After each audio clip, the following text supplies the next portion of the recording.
وہ خزائن جو ہزاروں سال سے مدفون تھے، اب میں دیتا ہوں اگر کوئی ملے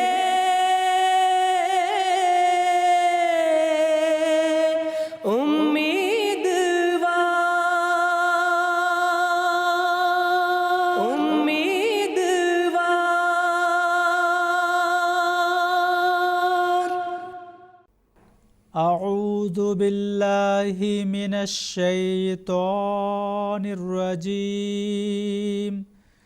بسم اللہ الرحمن الرحیم۔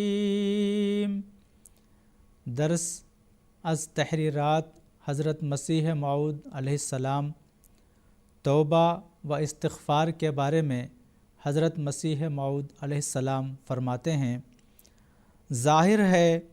کہ انسان اپنی فطرت میں نہایت کمزور ہے اور خدا تعالیٰ کے سدہ احکام کا اس پر بوجھ ڈالا گیا ہے، پس اس کی فطرت میں یہ داخل ہے کہ وہ اپنی کمزوری کی وجہ سے بعض احکام کے ادا کرنے سے قاصر رہ سکتا ہے، اور کبھی نفس امارہ کی بعض خواہشیں اس پر غالب آ جاتی ہیں، پس وہ اپنی کمزور فطرت کی روح سے حق رکھتا ہے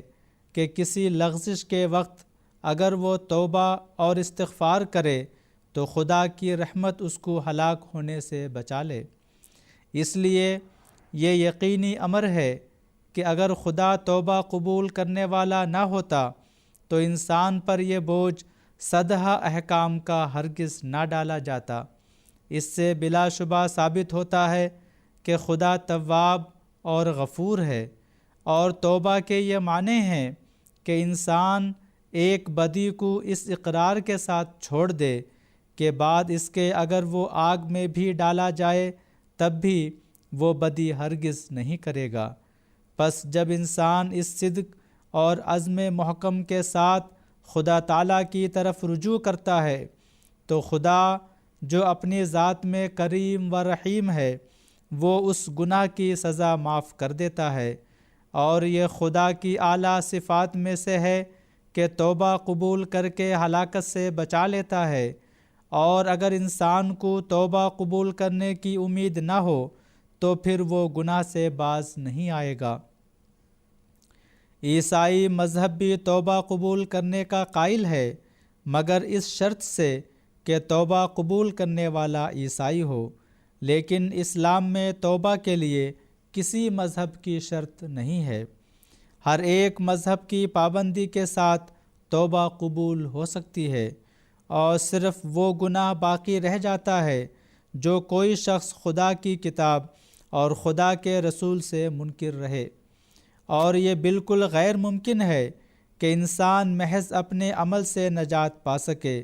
بلکہ یہ خدا کا احسان ہے کہ کسی کی وہ توبہ قبول کرتا ہے اور کسی کو اپنے فضل سے ایسی قوت عطا کرتا ہے کہ وہ گناہ کرنے سے محفوظ رہتا ہے۔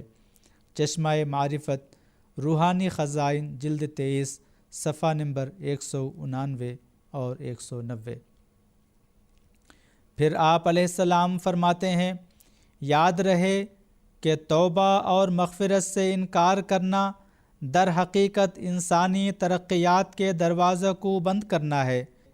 کیونکہ یہ بات تو ہر ایک کے نزدیک واضح اور بدیہات سے ہے کہ انسان کامل بالذات نہیں بلکہ تکمیل کا محتاج ہے، اور جیسا کہ وہ اپنی ظاہری حالت میں پیدا ہو کر آہستہ آہستہ اپنے معلومات وسیع کرتا ہے، پہلے ہی عالم فاضل پیدا نہیں ہوتا، اسی طرح وہ پیدا ہو کر جب ہوش پکڑتا ہے تو اخلاقی حالت اس کی نہایت گری ہوئی ہوتی ہے۔ چنانچہ جب کوئی نوعمر بچوں کے حالات پر غور کرے تو صاف طور پر اس کو معلوم ہوگا کہ اکثر بچے اس بات پر حریص ہوتے ہیں کہ ادنا نزاع کے وقت دوسرے بچہ کو ماریں، اور اکثر ان سے بات بات میں جھوٹ بولنے اور دوسرے بچوں کو گالیاں دینے کی خصلت مترشح ہوتی ہے، اور بعض کو چوری اور چغل خوری اور حسد اور بخل کی بھی عادت ہوتی ہے، اور پھر جب جوانی کی مستی جوش میں آتی ہے تو نفس امارہ ان پر سوار ہو جاتا ہے، اور اکثر ایسے نالائق اور ناگفتگنے کام ان سے ظہور میں آتے ہیں جو صریح فسق و فجور میں داخل ہوتے ہیں۔ خلاصہ کلام یہ کہ اکثر انسانوں کے لیے اول مرحلہ گندی زندگی کا ہے، اور پھر جب سعید انسان اوائل عمر کے تند سیلاب سے باہر آ جاتا ہے تو پھر وہ اپنے خدا کی طرف توجہ کرتا ہے